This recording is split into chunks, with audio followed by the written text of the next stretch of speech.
Hola, soy Alicia y te voy a enseñar las palabras y frases más útiles en español para el día a día y los viajes. Los vídeos de español para principiantes hablantes de inglés tienen subtítulos en español y en inglés. Si prefieres el vídeo más lento, puedes cambiar la velocidad de reproducción.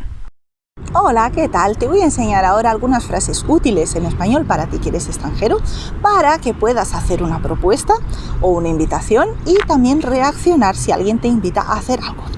Empezamos con una propuesta de una cervecita. Entonces yo a un amigo le puedo decir: ¿tienes tiempo para una cerveza? ¿Tienes ganas de una cerveza? ¿Quieres una cerveza? ¿Te gustaría una cerveza? ¿Quedamos para una cerveza? Y ves que una cerveza es un sustantivo, pero también podemos formular estas mismas frases utilizando un verbo en infinitivo. Entonces, por ejemplo, en lugar de cerveza puedo decir tomar algo. Diré: ¿tienes tiempo para tomar algo? ¿Tienes ganas de tomar algo? ¿Quieres tomar algo? ¿Te gustaría tomar algo? ¿Quedamos para tomar algo? Y ahora la persona tiene que reaccionar, ¿verdad? Entonces dirá: sí, puedo. Sí, tengo tiempo. Sí, tengo ganas. Sí, me gustaría. Y estas son respuestas afirmativas. Pero la respuesta puede ser negativa también. Algunos ejemplos serán: no puedo.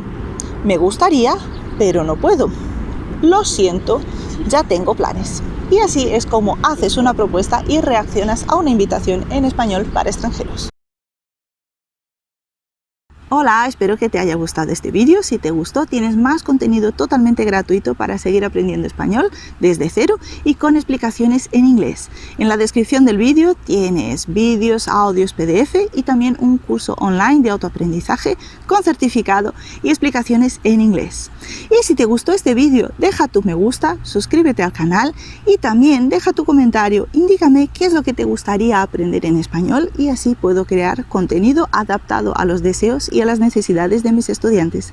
Muchas gracias por tu apoyo y espero que te lo pases muy bien aprendiendo español.